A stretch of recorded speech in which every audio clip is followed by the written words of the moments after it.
योगी आदित्यनाथ जी, विशिष्ट अतिथि लोकप्रिय सांसद श्री रविकिशन शुक्ला जी, प्रेसिडेंट एम्स माननीय एस दीपक वर्मा जी, गोरखपुर के mayor doctor Manglesh Kumar Srivastava ji, AIIMS के ivy member doctor Ashok Prasad ji, सभी संकाय सदस्य, प्रशासनिक अधिकारियों, छात्रों, कर्मचारीगण, सभी नर्सिंग ऑफिसर्स, आमंत्रित मेडिकल, मीडिया और इलेक्ट्रॉनिक बंधुगणों को सबको मैं ये कार्यक्रम में स्वागत करता हूँ।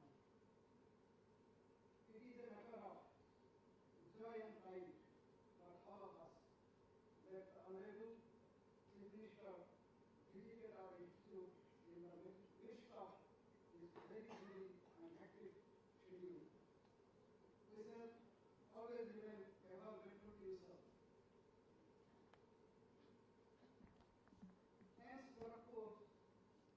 एम्स गोरखपुर से माननीय मुख्यमंत्री जी का विशेष लगाव है। मैं आशा करता हूं कि हमारे एम्स परिवार को इसी तरह मुख्यमंत्री जी का प्रेम और अनुराग मिलते रहे। On behalf of the entire AIMS family, I heartily welcome Honorable Chief Minister Sri Yogi Adityanath Ji to this grand occasion.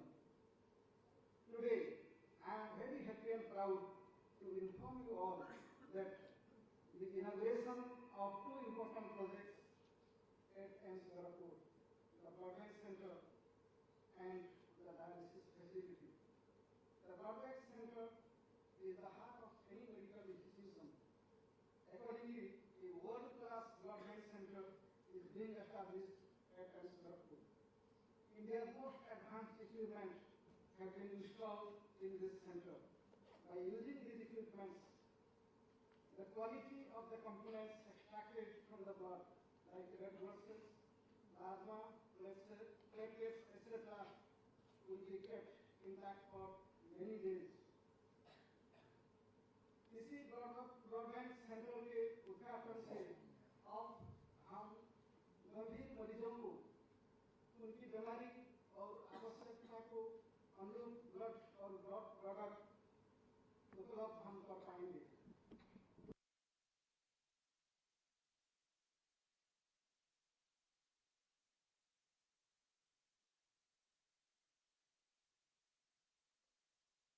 Apart from this, AIMS Gorakhpur is setting up a state-of-the-art dialysis facility of 20 to 25 beds under the PPP model, which will be operational within 24 hours.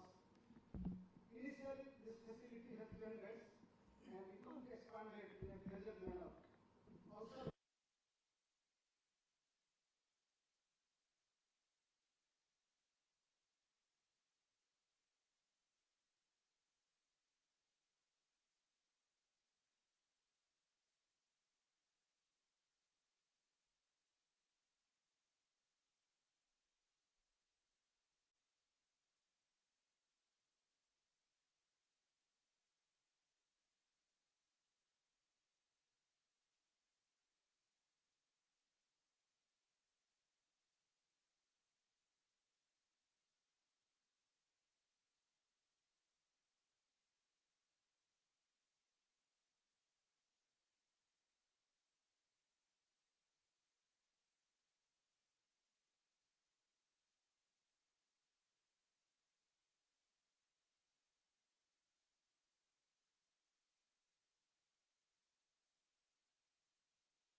उपस्थित press के मित्रों, साथियों, मैं सबसे पहले तो ये बताना चाहूँगा, जैसे कि अभी ईडी ने एक्सप्लेन किया कि हमारी पिछले 4 वर्षों की जो यात्रा है वो बहुत सारी ऊंची और नीचे पड़ावों से गुजरती हुई आज इस स्तर पे पहुँची है। और आज मुझे बताते हुए हर्ष होता है कि आज हमारा जो आउट पेशेंट, हमारा जो ओपीडी है, उसमें जो पेशेंट्स का फुटफॉल है वो 25 से 30 हज़ार, 250 से 3 हज़ार प्रतिदिन का आ गया है। और पिछले समय में जो सबसे लेकर अब तक लगभग 16 लाख पेशेंट्स को यहाँ की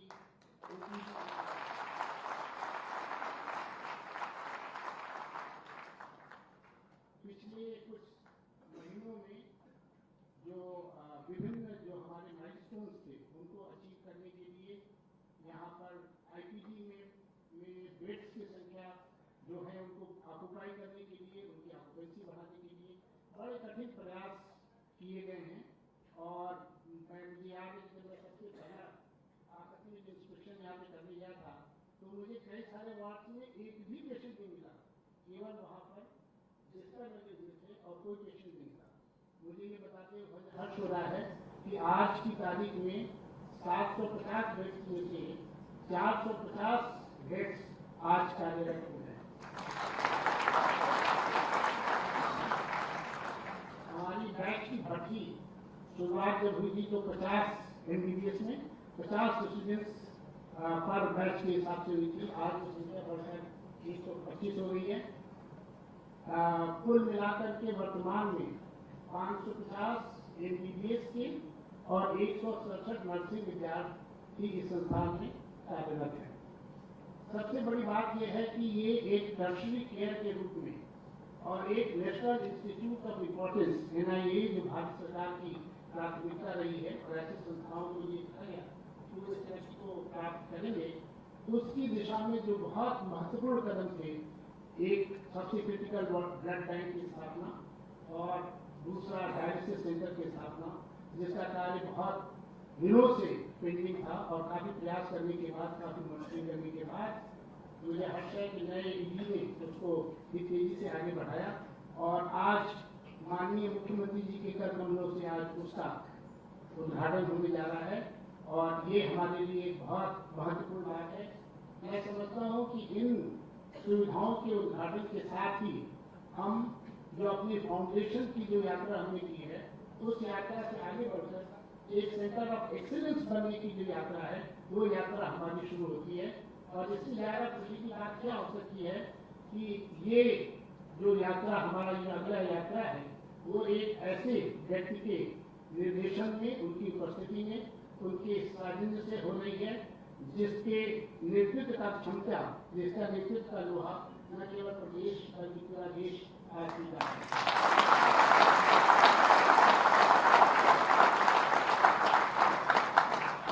मैं माननीय मुख्यमंत्री जी के पुराने जो इस एम्स में उन्होंने जब ये कार्यक्रमों में जब आए हैं उनका इस एम्स को मिलता रहा है और मैं उनके पुराने भाषणों को पढ़ रहा था और मैंने देखा कि उसमें उन्होंने रिसर्च को बहुत ज़्यादा प्राथमिकता दी है और मैं समझता हूँ कि बहुत बड़ी बात है और शायद ये प्राथमिकता इस बात से साबित होती है कि ईस्टर्न यूपी की जो बीमारियाँ हैं, फॉर एग्जाम्पल जो जापानीज इंसेफ्लाइटिस था, वो इस प्रदेश में, इस देश में उसका वैक्सीन बनने में 100 साल लगे। जापान में 100 साल पहले ये वैक्सीन बन गया था और ये शायद उनके ही प्रयासों का परिणाम था। मुझे ध्यान है कि 1998 से या शायद उससे पहले से उन लोग हर बार पार्लियामेंट में हर मंच पे इस चीज़ को उठाते रहे और उत्तर प्रदेश की आवाज़, विशेषकर पूर्वी उत्तर प्रदेश की आवाज़ कुछ मामलों में कम सुनी जाती रही है,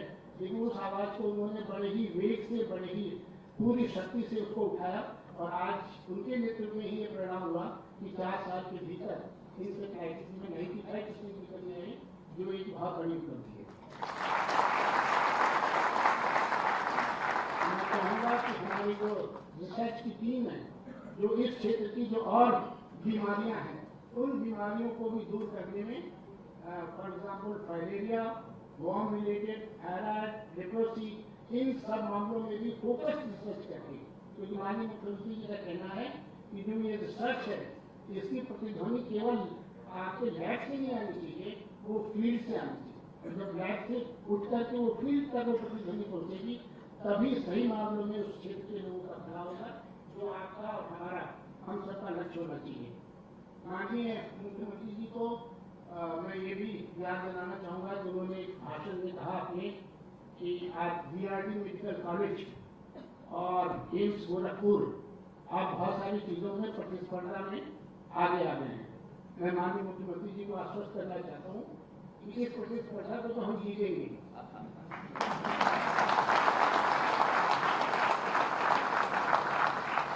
इस प्रतिस्पर्धा को हम जीतेंगे ही, और इसके साथ हम इस एम्स गोरखपुर को एम्स दिल्ली और शायद उससे भी आगे बढ़ने का प्रयास करेंगे।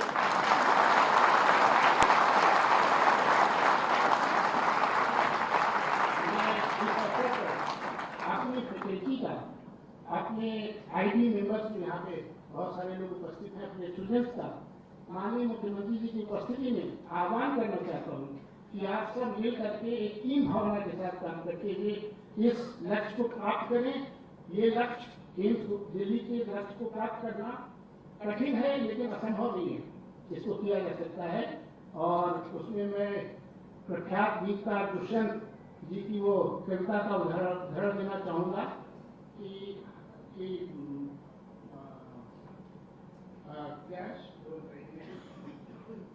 कौन कहता है कि आसमान में छेद हो नहीं सकता, एक पत्थर को तबीयत से उछालो जाना। तो मुझे विश्वास है कि हमारे स्टूडेंट्स हैं वो सब मिल करके इस प्रयास को करेंगे, और माननीय मुख्यमंत्री जी का, माननीय स्वास्थ्य मंत्री जी का और माननीय प्रधानमंत्री जी का कि उनके कीर्तिमान में अपना योगदान देंगे। जैसी संभावनाओं के साथ और इसी विश्वास के साथ मैं अपने वाणी को विराम देता हूँ। धन्यवाद।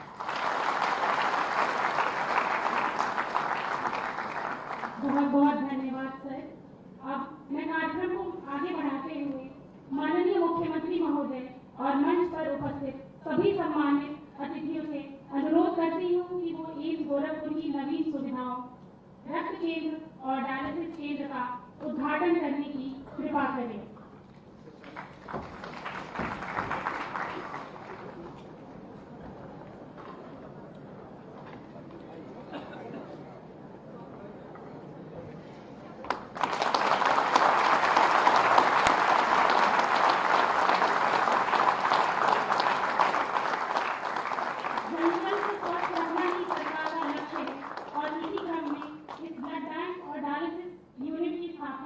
जरूरतमंद लोगों को जीवन रक्षक स्वास्थ्य सेवाएं प्रदान करेंगी। यह क्षण पूर्वांचल के आम जनमानस को गुणवत्तापूर्ण स्वास्थ्य सेवाएं प्रदान करने की हमारी प्रतिबद्धता की दिशा में एक और कदम है।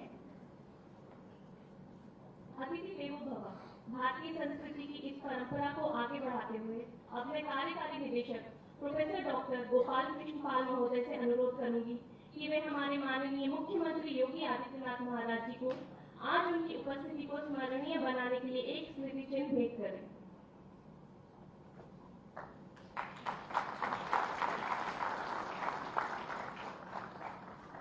मैं सभी दर्शकों से आग्रह करूंगी कि तालियों से अपना अभिवादन व्यक्त करें।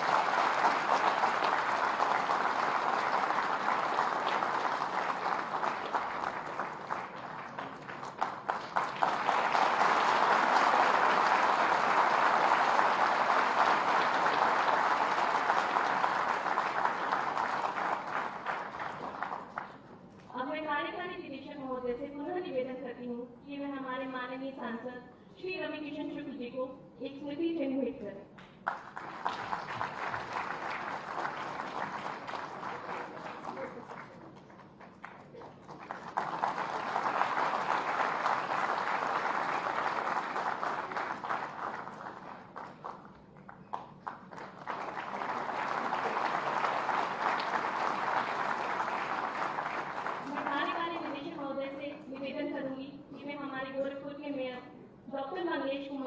सर को उनकी आज की उपस्थिति यादगार बनाने के लिए स्मृति चिन्ह भेंट करें।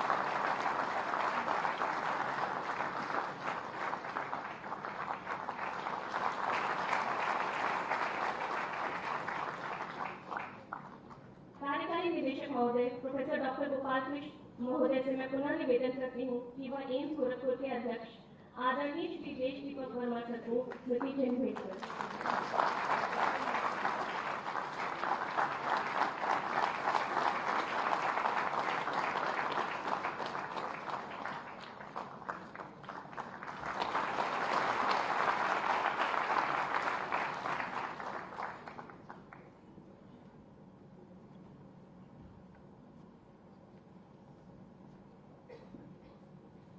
आप सभी का बहुत बहुत धन्यवाद।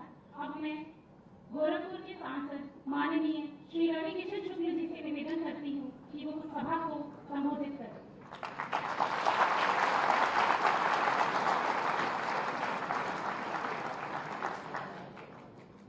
पूज्य महाराज जी के चरणों में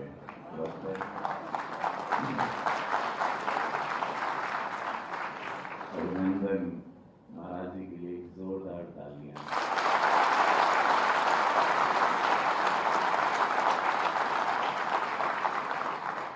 ये तालियां क्यों है ये भी मैं बताऊंगा आपको। आप लोग जिस छत के नीचे बैठे हैं, इस छत के लिए महाराज जी ने बहुत आंदोलन किए, अनगिनत आंदोलन किए।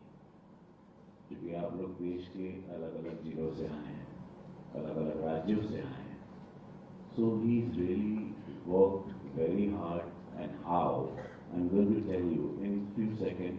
उसके पहले मैं doctor Mangesh Shrivastava ji, mayor of Gorakhpur, आपका स्वागत करता हूँ। Shri Desh Deepak Verma ji, IAS retired president AIIMS Gorakhpur, very well spoken sir, and very nice meeting you again. Professor Dr. Gopal Krishna Pal ji, executive director and CEO of AIIMS Gorakhpur and Patna also he is handling. So same time, and he deserves a clap. I'll tell you why. He deserves a clap.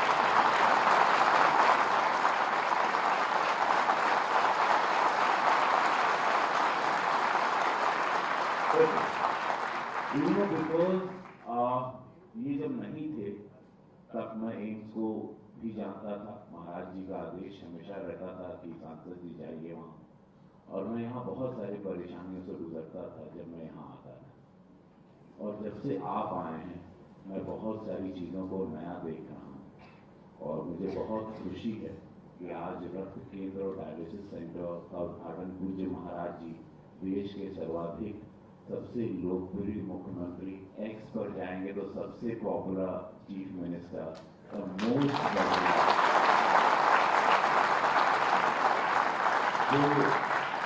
you know, Maharaj ji is in demand everywhere, right or wrong? Because of the way he functions, the way he works, it's very simple, honesty. इनका सबसे बड़ा हथियार है महाराज जी का, ये अपने आप से ऑनेस्ट। जब आप अपने आप से ऑनेस्ट होते हो तो आप ऐसे शक्तिशाली बनते जाते हो, कुछ शक्तियां आपको, नेचर आपको साथ देती है। महाराज जी सबसे बड़ा एग्जाम्पल, जैसे यशस्वी प्रधानमंत्री Modi ji, day and night hard work, राष्ट्र के प्रति, मानवता के प्रति। और आज देखिए मोदी जी को धन्यवाद कि ये एम्स पूज्य महाराज जी के आंदोलन के बाद उन्होंने 2016 में एक मीटिंग में कहा, और एम्स और फर्टिलाइजर जैसी दो बहुत बड़ा सिस्टम, इको सिस्टम हमें गोरखपुर में दिया। तो मैं मोदी जी को धन्यवाद देना चाहता हूँ, हेल्थ मिनिस्टर मंडिया जी को धन्यवाद देना चाहता हूँ। धन्यवाद मोदी जी कि आपने गोरखपुर में एम्स दिया। धन्यवाद महाराज जी कि आपने इंसेफ्लाइटिस जैसी खतरनाक बीमारी, you know there are a lot of students who you all are new here, you don't know there was a very big which just now Deepak ji also mentioned, encephalitis एक बहुत बड़ी बीमारी है। आप चूंकि डॉक्टर हो, researcher हो, आप लोग को ये जानना बहुत जरूरी कि आप लोग जिस जिले में आए हो गोरखपुर पढ़ने के लिए अपने अपने राज्यों से, आपको यहाँ एक बीमारी हुआ करती थी इंसेफ्लाइटिस, और उससे 250-300 बच्चों की मृत्यु होती थी हर साल, every year, and there was no cure, no government was sensitive, न सरकार सेंसिटिव थी, न यहाँ की संस्था, न यहाँ की कोई विचार ही नहीं था। ऐसा लगता था बस ये बीमारी आती है और ईस्टर्न यूपी के इतने बच्चों को मारना ही है, ये तय था, बहुत क्लियर। और सोचिए चल रहा है कई सालों से।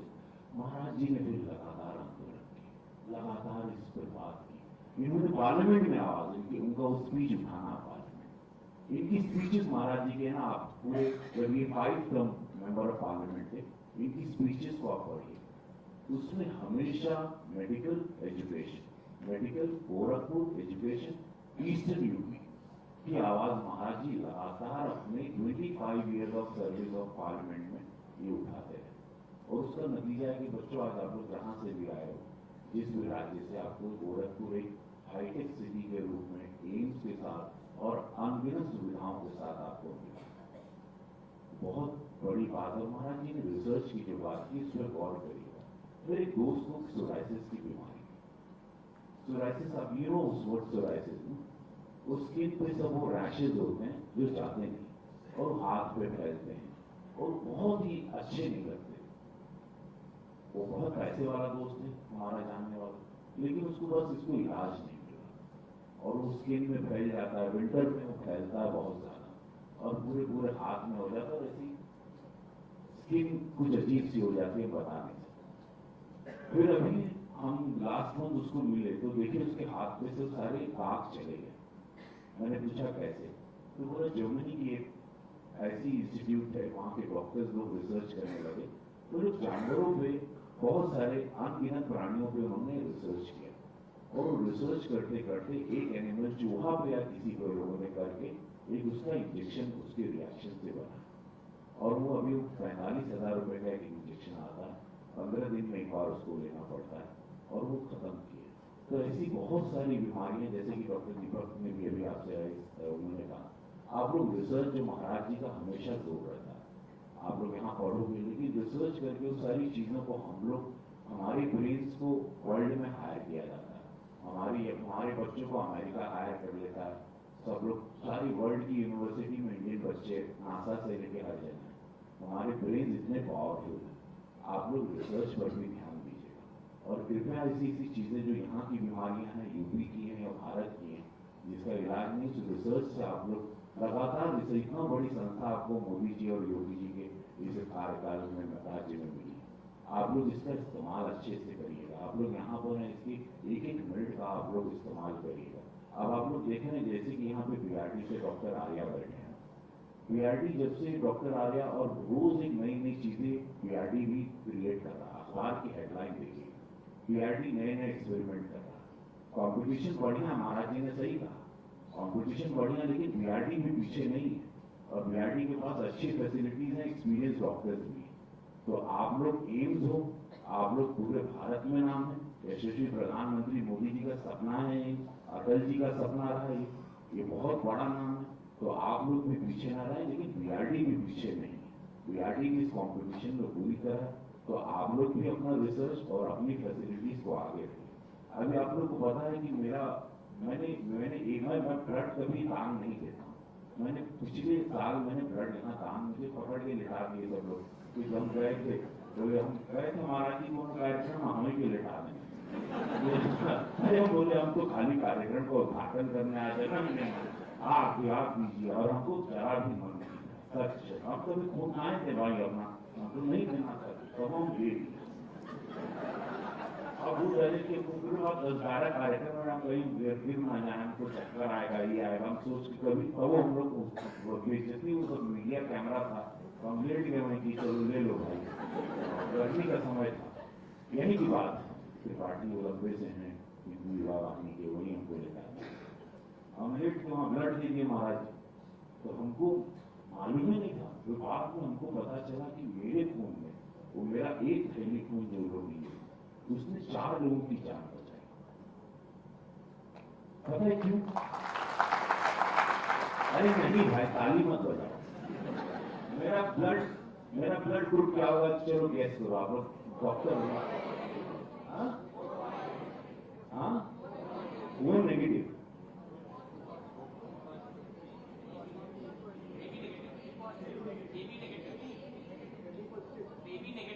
बी नेगेटिव,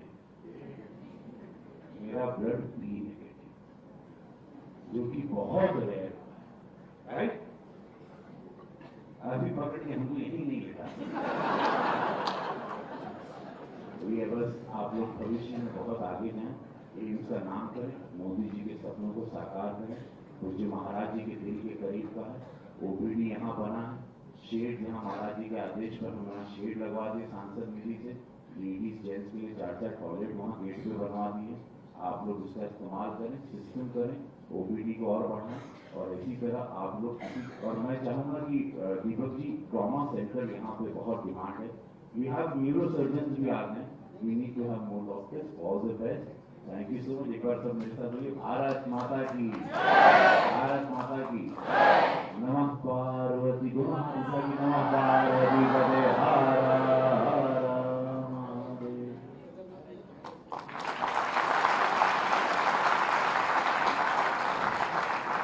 बहुत धन्यवाद सर। अब मैं आज के कार्यक्रम के मुख्य अतिथि माननीय मुख्यमंत्री जी, जिन्होंने मानव सेवा परमो धर्म की भावना को आत्मसात करते हुए उत्तर प्रदेश के सर्वांगीण विकास को अपने जीवन का उद्देश्य बनाया है, को आमंत्रित करती हूँ।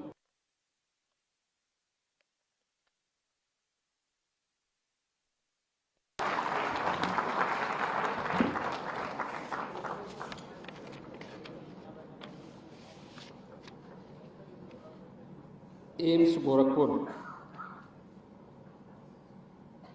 की 2 महत्वपूर्ण सेवाओं के शुभारंभ के अवसर पर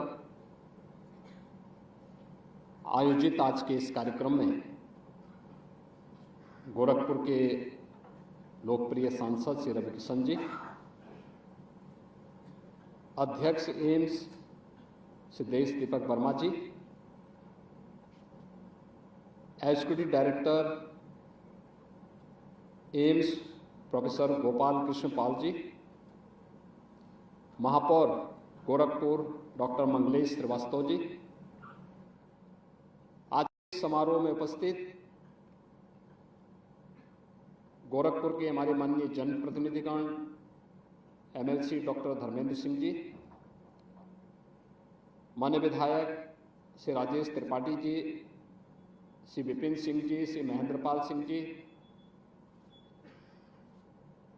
एम्स गोरखपुर के सभी फैकल्टी मेंबर्स, यहाँ के सभी स्टूडेंट्स और उपस्थित बहनों और भाइयों,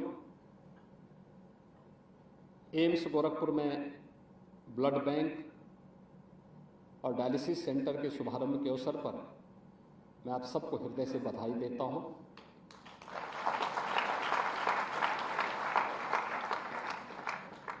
वास्तव में ब्लड बैंक किसी भी मेडिकल संस्थान की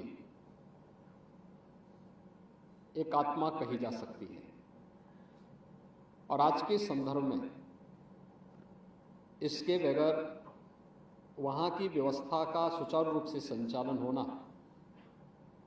अत्यंत चुनौतीपूर्ण है। एम्स गोरखपुर में यह सुविधा अब प्रारंभ हो गई है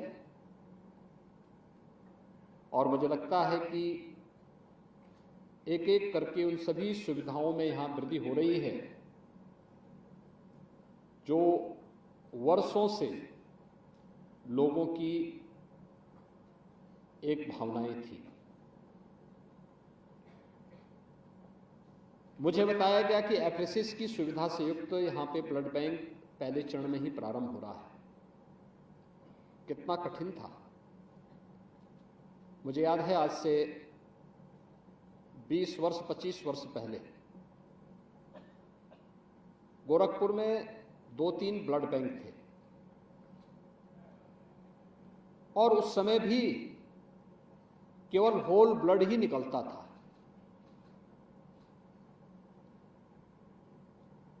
मेडिकल के क्षेत्र में मुझे एक लंबे समय तक नज़दीक से कार्य को देखने का अवसर प्राप्त हुआ।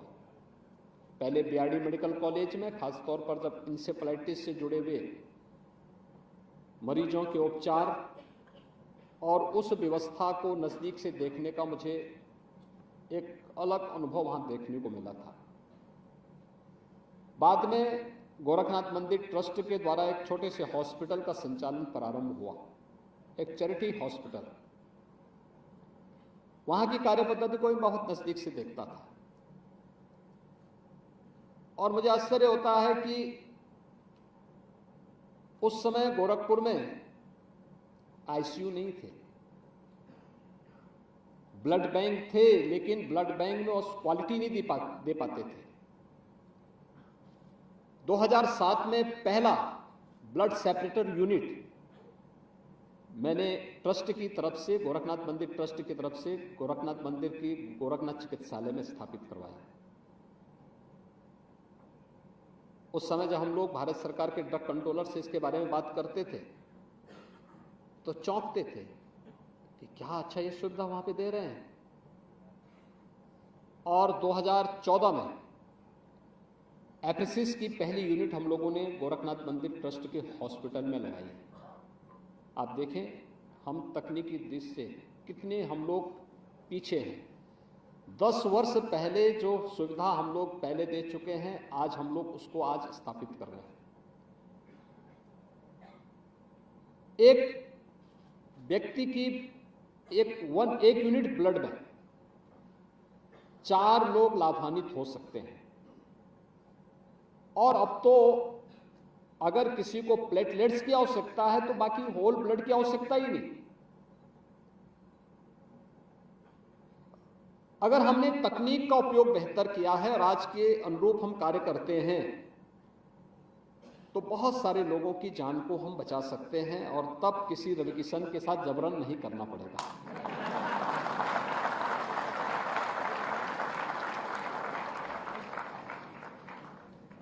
दूसरा, लोगों को वॉलंटरी इस कार्यक्रम के साथ जोड़ने के लिए भी हमें तैयार करना होगा। और दूसरा, डायलिसिस की सुविधा। गोरखपुर में डायलिसिस नहीं होती थी, डेंगू बहुत था।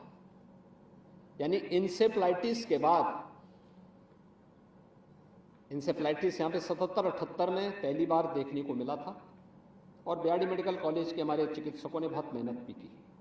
अकेला संस्थान था, संसाधनों के अभाव में भी उन लोगों ने मेहनत करके अपने स्तर पर प्रयास किया। लेकिन इसका एक दुखद पहलू भी है, इस पे रिसर्च पेपर नहीं लिखे गए। स्टडी जिस स्तर पर होनी चाहिए थी स्थानीय स्तर पर नहीं हो पाई।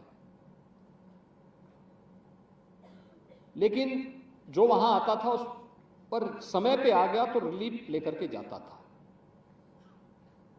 आज बीआरडी मेडिकल कॉलेज में आप जाएंगे, आपको वहां एक अत्याधुनिक केंद्र देखने को मिलेगा।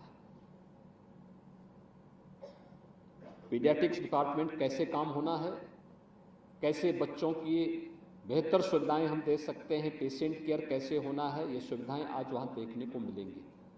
सुपर स्पेशलिटी का ब्लॉक कैसे फंक्शनल होना चाहिए, यह भी वहां देखने को आपको मिलेगा।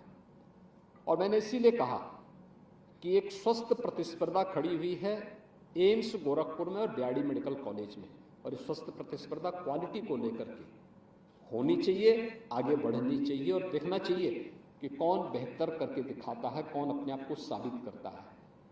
प्रतिस्पर्धा में जो आगे बढ़ेगा, आपके साथ नाम है, उनके पास काम है, और इस स्वस्थ प्रतिस्पर्धा में जो आगे बढ़ेगा वो अपने वजूद को बहुत लंबे समय तक और लंबी दूरी तक आगे बढ़ाने में सफल होगा। और ये सारा दारोमदार आप सब पे निर्भर करेगा, यहाँ के फैकल्टीज पे, यहाँ के रेजिडेंट डॉक्टर्स पे, यहाँ के जो स्टूडेंट्स हैं, उन सब पे ये निर्भर करेगा कि वे किस रूप में कैसे इसको आगे बढ़ाते हैं। याद रखना, नकारात्मकता किसी को कभी आगे नहीं बढ़ा सकती। आपने जीवन में सफल उस व्यक्ति को होते हुए नहीं देखा होगा जिसने हमेशा दूसरों का पैर खींचा होगा। अगर दूसरों का पैर खींचने का आदी होगा तो एक दिन उसका पैर भी कोई खींच करके बाहर फेंक देगा। नकारात्मकता व्यक्ति को पीछे धकेलती है और सकारात्मकता व्यक्ति को हमेशा आगे बढ़ाने के लिए प्रेरित करती है। वो न केवल आगे बढ़ता है बल्कि ढेर सारे लोगों के लिए प्रेरणा का केंद्र बन सकता है। एक डॉक्टर को भी इसी रूप में अपने आप को स्थापित करना है। अगर डॉक्टर नकारात्मक थिंकिंग का होगा, नेगेटिव विचारों का होगा, वह पेशेंट को कभी क्योर नहीं कर सकता, कभी नहीं कर सकता। आपके पास तो तब आ रहा है पेशेंट जब वह हर जगह से थक हाक करता। आपके पास ऐसा नहीं कि सीधे घर से उठ के चला रहा है। आपके पास आने के पहले वो कुछ लोगों को दिखा चुका होता है, लोगों के जवाब को सुन चुका होता है। जब उसको कोई व्यक्ति गांव में या उसके जनपद में कहता तुम्हारी बीमारी गंभीर है, तुम बीमार हो, तुम्हारा ठीक होना कठिन है, और तब वो आपके पास आता है। अगर आप उसको प्यार से कह दें भाई देखो तुम्हारी बीमारी नहीं है कुछ, तुमसे एकदम ठीक हो सकते हो, आधी बीमारी उसको वहीं पे समाप्त हो जाएगी। और फिर आपने उपचार प्रारंभ किया तो आधी उससे कुल 25% बीमारी बच जाएगी। आप उपचार शुरू करिए, 25% बीमारी भी दूर हो जाएगी।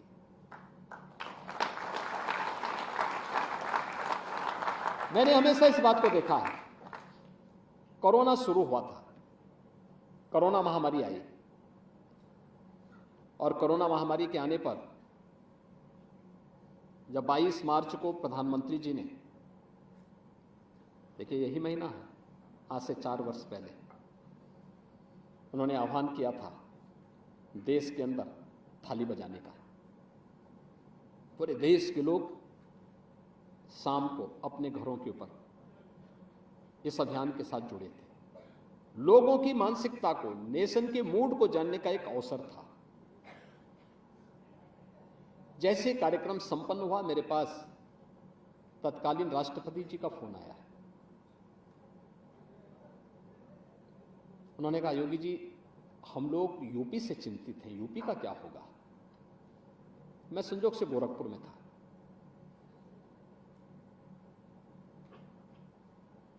मैंने कहा ऐसा कोई दिक्कत नहीं, जैसे देश अपनी लड़ाई लड़ेगा वैसे उत्तर प्रदेश भी अपनी लड़ाई को लड़ लेगा। लेकिन बीमारी कोई चीज नहीं होती है, उसको लड़ने की इच्छा शक्ति होनी चाहिए, और इच्छा शक्ति लीडरशिप पे निर्भर करती है। हमारे पास प्रधानमंत्री मोदी जी की लीडरशिप है, हम लोग इस पे विजय प्राप्त करेंगे। उन्होंने कहा नहीं हम लोग चिंतित हैं, कैसे 22 से 24 करोड़ की आबादी को कैसे संभालेंगे आप। मैंने उन्हें आश्वस्त किया, मैंने कहा आप चिंता मत करिए, कंट्रोल हो जाएगा। अभी मैं सोच ही रहा था तब तक फिर उपराष्ट्रपति जी का फोन आ गया। उन्होंने कहा योगी जी आप कहाँ हैं। मैंने कहा मैं लखनऊ से बाहर हूं। कहा कि आपको इस कोविड-19 के बारे में जानकारी है। मैंने कहा जानकारी नहीं है लेकिन मैंने सुना है। कहा हम लोग चिंतित हैं यूपी से, यूपी के बारे में क्या होगा, इतनी बड़ी आबादी का क्या होगा, कैसे संभलेगा। मैंने कहा चिंता मत करिए, उत्तर प्रदेश संभल लेगा। और प्रधानमंत्री मोदी जी की लीडरशिप थी, एक टीम वर्क।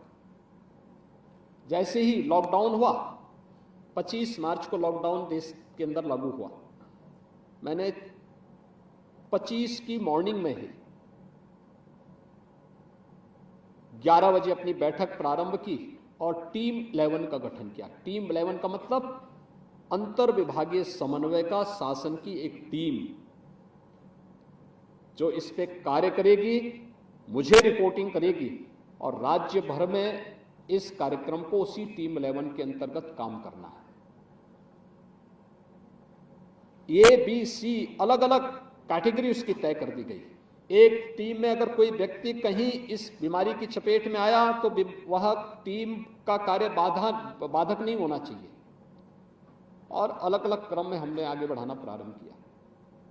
पीएम साहब ने जब मुझसे पूछा कि आप लोगों की प्लानिंग क्या है, मैंने कहा हमारी प्लानिंग है, हम लोग डिस्टेंस इसको लागू कर चुके हैं। उन्होंने फिर मॉडल मांगा, मैंने उनको बताया कि हमने ऐसे ऐसे किया। फिर उन्होंने देश में उसको सर्कुलेट कराया कि भाई यूपी अगर टीम 11 गठित कर सकते हो, आप लोग क्यों नहीं गठित कर सकते। अंतर विभागीय समन्वय बहुत मायने था, और ये अंतर विभागीय समन्वय का कार्य हम लोगों ने कहां से प्रारंभ किया था। इसमें हेल्थ भी था, एजुकेशन भी था, सैनिटाइजेशन के लिए हमारी अर्बन एंड रूरल डेवलपमेंट भी था, पंचायती राज भी था, फूड एंड सिविल सप्लाईज को भी हमने इसके साथ जोड़ा था। जिससे कोई व्यक्ति भूखों न मरे। ट्रांसपोर्ट को भी इसके साथ जोड़ा था, लॉ एंड ऑर्डर की स्थिति को भी मेंटेन बनाए रखना था, तो इसलिए इसमें पुलिस को भी, गृह विभाग को भी इसके साथ जोड़ा गया था। ऐसे 11 विभागों को एक बना करके हमने काम किया। तो मुझे पूछा गया कि भी आपने कैसे बनाया है? मैंने कहा देखो, मुझे जब इंसेफ्लाइटिस पे नियंत्रण करना था तब तक मेरी लड़ाई लगभग 20 साल की पूरी हो चुकी थी। 1997-98 में हमने लड़ाई प्रारंभ की थी, और संजोग ऐसा कि 17 में मैं ही प्रदेश का मुख्यमंत्री बन गया था। तो प्रदेश का मुख्यमंत्री बनने पर मैं जानता था कि बचाव ही इस महामारी का सबसे बड़ा उपाय है, और इसके लिए मैंने उस समय भी स्वास्थ्य विभाग के नोडल विभाग बना करके एक अंतर विभागीय समन्वय समिति बनाई थी। कहीं स्वच्छता को लेकर, कहीं शुद्ध पेयजल को लेकर, स्वास्थ्य विभाग इन सब की मॉनिटरिंग करेगा। और व्यापक स्तर पर कार्यक्रम प्रारंभ किए गए, प्रदेश भर में प्रशिक्षण के कार्यक्रम भी किए गए, अवेयरनेस के कार्यक्रम किए गए। परिणाम क्या था? 2020 आते आते हम लोग इंसेफ्लाइटिस को लगभग नियंत्रित कर चुके थे। और जब प्रधानमंत्री मोदी जी ने मुझे इस बारे में बताया, कहा कि इंसेफ्लाइटिस तो आपका नियंत्रित हो चुका है, मैंने कहा हाँ, काफी हद तक नियंत्रित हो चुका है। उन्होंने कहा कैसे? हमने कहा ये मॉडल है। तो मुझे लगा कि नहीं, क्योंकि हम लोग पहले दिन से इस बात के पक्षधर थे कि इंसेफ्लाइटिस अगर नियंत्रित हो सकती है तो कोरोना अवश्य नियंत्रित होगी। इच्छा शक्ति होनी चाहिए, हम लोग नियंत्रित करेंगे। और आपने देखा होगा, भारत का मॉडल दुनिया के अंदर, दुनिया के सामने है। जितना भारत ने फ्री में उपचार कराया, दुनिया के अंदर कहीं नहीं हो पाया।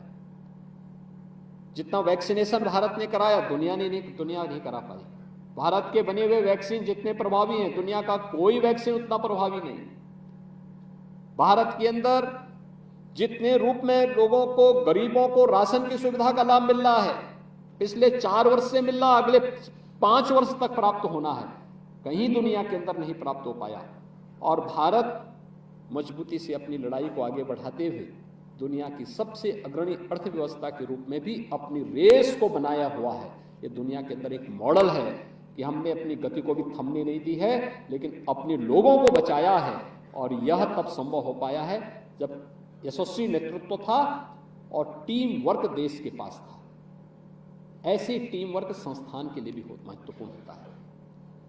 संस्थान के पास अगर टीम वर्क है तो परिणाम आएंगे, रिजल्ट आ पाएंगे। लेकिन उस टीम वर्क के साथ हमारी पॉजिटिविटी उतनी ही महत्वपूर्ण है, उतनी ही मायने रखती है।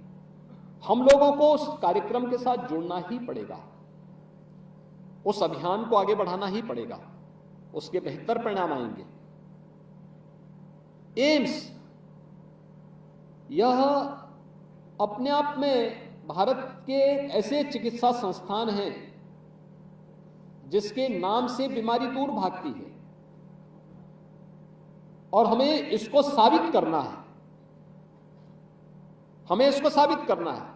कितनी डिमांड है एम्स की देश के अंदर, आप इसी से अनुमान लगा सकते हैं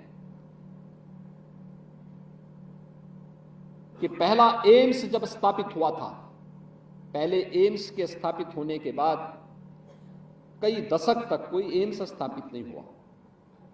दिल्ली एम्स की भीड़ को हम देखते थे। सरदेव अटल जी ने 6 नए एम्स स्थापित किए थे,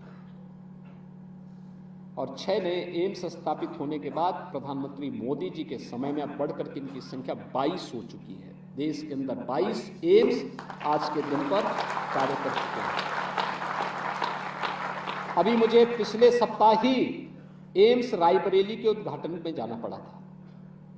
रायबरेली का एम्स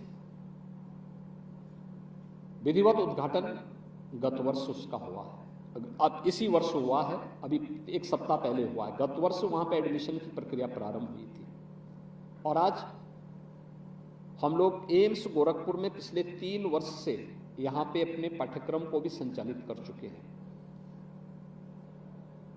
बहुत संभावनाएं आपके पास कार्य करने की, और आज के अवसर पर मुझे लगता है कि आप चाहेंगे तो बहुत कुछ कर सकते हैं। क्वालिटी पे फोकस करना पड़ेगा और इसके लिए उतना ही पॉजिटिव जो मैंने आपको बताया। पेशेंट आया, अगर आपने उसको पहले ही झिड़क दिया तो यह अमानवीय तो है ही, लेकिन साथ साथ आप अपने साथ भी धोखा दे रहे हैं, जिससे आपको एक कुछ जानने का एक अवसर मिलना है। याद रखना, आपके पास कहने के लिए तो आप कह सकते हैं कि साहब मैं इसको पुस्तक में देख लूंगा, वो शिक्षा हो सकती है, आपको लंबे समय तक, लंबी दूरी तक आपका साथ नहीं देगी, आपकी परीक्षा तक सीमित होगी। आपका जो प्रैक्टिकल नॉलेज होगा, पेशेंट के साथ इंटरेक्शन, पेशेंट का उपचार करते समय या पेशेंट के साथ हमें क्या हमारी लाइन ऑफ एक्शन होनी चाहिए ट्रीटमेंट की, वह आपका वास्तविक नॉलेज होगा। और यही एक लंबे समय तक, एक लंबी दूरी तक आपको सफलतम चिकित्सक के रूप में स्थापित करके देश और दुनिया में आपको स्थापित करने में योगदान देगा। दूसरा, इस बात को ध्यान रखना, एक एक चीज को नोट करने की आदत रखना। हम यूपी में क्यों सफल हुए कोरोना जैसी महामारी को कंट्रोल करने में? यूपी से बहुत सारे राज्य समृद्ध हैं, आबादी में छोटे, देश के अंदर कोई भी राज्य होगा आबादी में यूपी से आधा ही है, लेकिन यूपी का जो मोर्टेलिटी रेट था वह देश के अंदर सबसे अच्छी स्थिति में था। हम लोगों ने सबसे कंट्रोल करके रखा हुआ था देश के अंदर। हमने देश के अंदर वेलफेयर की उस समय दौरान जितनी स्कीम चलाई और जिस प्रभावी ढंग से चलाई, वह भी देश के सामने था, दुनिया के सामने भी था। उस दौरान हम लोगों ने तमाम अन्य प्रकार के कार्यक्रम भी चलाए और यह चैलेंज हमारे सामने तब था जब 40 लाख कामगार और श्रमिक यूपी में वापस आए थे। उस सब के बावजूद हम सफलतम तरीके से आगे बढ़े थे। कारण था, हम लोगों ने पहले दिन से तय किया था कि कोरोना से हम लोग, अगर कोरोना ने दस्तक दी है तो हम भी इसको पीछे धकेलने में सफल होंगे, कोरोना को सफल नहीं होने देंगे। और एक बेहतर टीम वर्क के साथ हमने काम किया। कोई आता था, हमारे पास संसाधन रहे हो न रहे हो, हमने कभी इस बात की परवाह नहीं की, लेकिन एक इच्छा शक्ति थी, वो तो होगा जी, काम जरूर हो जाएगा, अवश्य सफलता मिलेगी, प्रयास प्रारंभ होना चाहिए। और हम लोग इसी बात को देखते थे कि जिस चीज के लिए हमें लगता था कि ये कठिन है, मैं चिंतित होता था क्या होगा, अगले दिन मैं देखता था उसका समाधान भी मेरे सामने होता था, समाधान होता था। आप सोचिए पीपीई किट कितना महंगा मिलता था। पहली बैठक में जब मैं बैठक ली, मैंने कहा, लोगों ने मुझे कहा कि साहब पीपीई किट नहीं है। मैंने कहा पीपीई किट कितने का आ रहा है? कहा 6000 रुपये में, और वो भी मिल नहीं रहा है। हमने कहा दुनिया में जहां भी मिलता ऑर्डर दो भाई। आप सोचिए चीन ने कुछ पीपीई किट उस समय उपलब्ध कराए थे, इतनी घटिया किस्म के थे, तो देख के हम ताज्जुब थे, हमें वैसे पैक करके वापस भेजना पड़ा। तो मैंने अपने यहाँ की एमएसएमई से कहा, तो हमारा एक सचिव लेके आया, उसने कहा साहब 500 रुपये में हम उपलब्ध कराएंगे। आप सोचो कहाँ 6000, कहाँ 500। और अगले दिन एक सज्जन और आए, उन्होंने कहा साहब हम 250 रुपये में ये उपलब्ध कराने जा रहे हैं। आज देखिए पीपीई किट 250 रुपये में उपलब्ध हो रहे हैं। तो 6000 रुपये में था, क्वालिटी नहीं, और उसने तो क्या प्लास्टिक को ही सिल करके पीपीई किट बना दिया। हमने कहा भी कोई उसको पहन के मरेगा? ये स्थिति थी। सैनिटाइजर इतनी छोटी सी बोतल 500 रुपये में। अबे 500 रुपये में क्या है इसमें? परेशान कितना कोई लगाएगा? और यूपी तो 25 करोड़ की आबादी, किसको हम 500 रुपये में खरीद के दें? तो कहां से आएगा? तो मैंने चीनी मिलों को बुलाया। मैंने कहा देखो आपके लिए हम सप्लाई चेन तैयार कर रहे हैं, आपको चीनी मिलें चलानी है, और चीनी जितनी होगी, क्योंकि लोगों की खपत भी कमी होगी अब, तो अब चीनी की वजह कुछ सैनिटाइजर बनाना शुरू करो। आप सोचे जितनी डिस्टिलरी थी सबको हमने लगा दिया। हमने यूपी की आवश्यकताओं की पूर्ति तो की, जितने नगर निकाय थे वहां पे हम जो छिड़काव करते थे वो सैनिटाइजर का छिड़काव करते थे, मच्छर मक्खी को भगाने के लिए, मारने के लिए। और साथ साथ 27 राज्यों को हमने सैनिटाइजर यूपी में फ्री में उपलब्ध कराया देश के अंदर। उस समय प्रयास प्रारंभ हो, संभव है। उत्तर प्रदेश के अंदर 36 जिले ऐसे थे जिनमें 25 मार्च 2020 से पहले एक भी जिले में एक भी आईसीयू बेड नहीं था।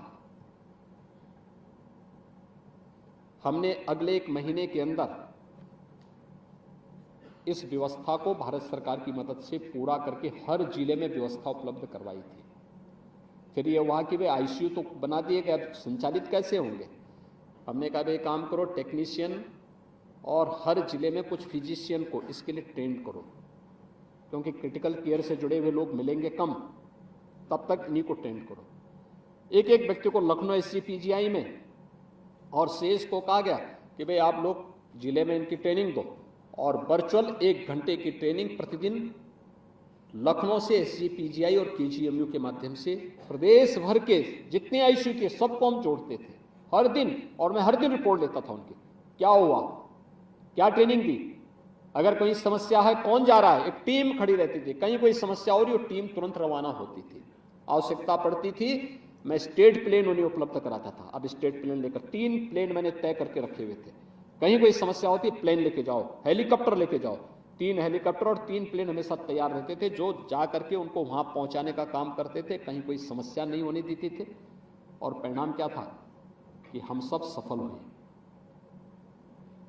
ऐसे ही टीम वर्क के रूप में एम्स गोरखपुर को बेहतर प्रदर्शन करने की तैयारी के साथ अपने को तैयार रखना होगा। आपका व्यवहार पेशेंट के साथ बहुत अच्छा होना चाहिए, व्यवहार से प्रभावित होकर जाए, आदि बीमारी आपके व्यवहार से उसकी दूर हो जाए। और दूसरा, फिर और अच्छा करने के लिए एक मन में तड़प होनी चाहिए, अच्छा करने के लिए जितनी आप मेहनत कर सकते हैं, वह मेहनत आपके लिए जीवन भर की एक नींव को मजबूती प्रदान करेगा। ब्रांड तो आपके पास एम्स का आ गया है, लेकिन उसके अनुरूप आपका कार्य दिखना भी चाहिए। और मुझे प्रसन्नता है, आज तो ये जो डायलिसिस की फैसिलिटी आप दे रहे हैं, डायलिसिस का पहला यूनिट भी मैंने गोरखनाथ चिकित्सालय में लगवाया था, गोरखपुर में। आप याद करिए 2007 में यहां डायलिसिस नहीं होती थी, लखनऊ में केजीएमयू में और मेयो हॉस्पिटल में लोगों को जाना होता था। पहली यूनिट मैंने लगाई, लोग कहते थे कैसे होगा। मेरे पास नेफ्रोलॉजिस्ट नहीं थे, लेकिन एक फिजिशियन और टेक्नीशियन को मैंने तैयार किया। मैंने कहा ट्रेनिंग लो, सुविधा मिलनी चाहिए। और ये 1000 की बात करें, हम 750 रुपया में कराते हैं।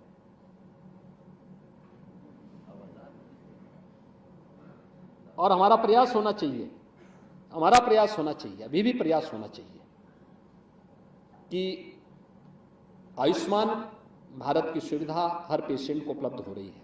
आज आपने देखा होगा 5 करोड़ परिवारों को हम लोगों ने आयुष्मान भारत की सुविधा उपलब्ध करवा दी है। 5 करोड़ लोग इस सुविधा से आच्छादित हो चुके हैं। हम लोग इसको तेजी के साथ आगे बढ़ा रहे हैं।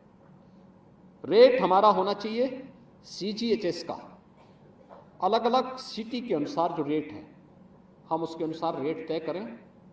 हम सुविधाएं भी देंगे, सहयोग करेंगे, ये सुविधाएं होनी चाहिए। हम प्रदेश के अंदर सभी 75 जनपदों में डायलिसिस की सुविधा उपलब्ध करवा चुके हैं फ्री में, डिस्ट्रिक्ट हॉस्पिटल में या किसी न किसी हॉस्पिटल में। हमने पीपीपी मोड पर भी हम लोगों ने बहुत सारी जगह प्रारंभ किया। पर रेट ये होगा, इस रेट के अनुसार आप इस सुविधा दीजिए।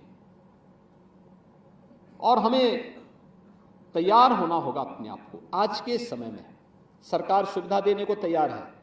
हर वर्ष 5 लाख रुपए की आयुष्मान भारत की सुविधा पूरे देश के अंदर, जितना भारत की ने प्रधानमंत्री मोदी जी के नेतृत्व में आयुष्मान भारत की सुविधा देश के अंदर दी है, दुनिया के अंदर इतनी बड़ी हेल्थ स्कीम कहीं नहीं मिली है।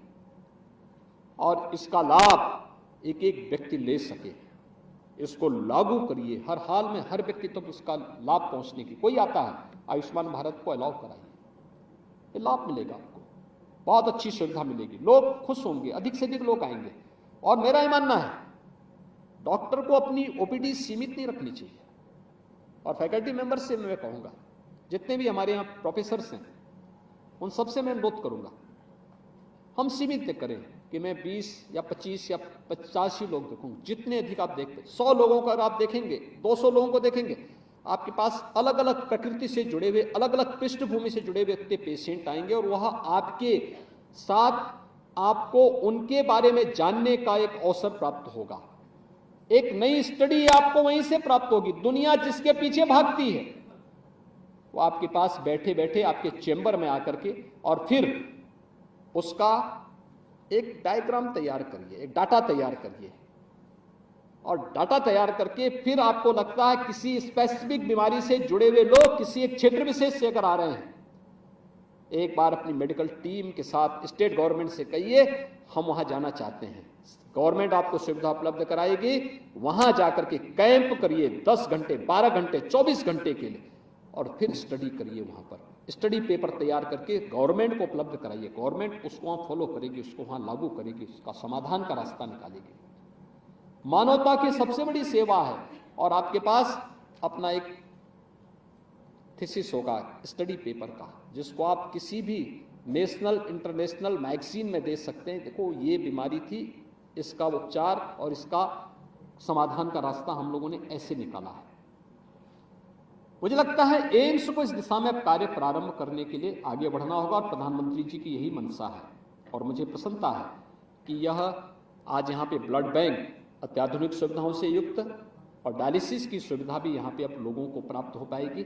आज के इस अवसर पर एम्स की इस रूप में आगे बढ़ने के लिए मैं हृदय से बधाई देता हूँ आप सभी को, और विश्वास है कि एम्स जिस मंशा के साथ यहाँ पे स्थापित किया गया है उसके अनुरूप अपना परिणाम देने में सफल होगा। आप सबके प्रति मेरी मंगल में शुभकामनाएं हैं। धन्यवाद। जय हिंद।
मैं सभी कर्मचारी गणों का भी धन्यवाद करती हूँ जिनकी कड़ी मेहनत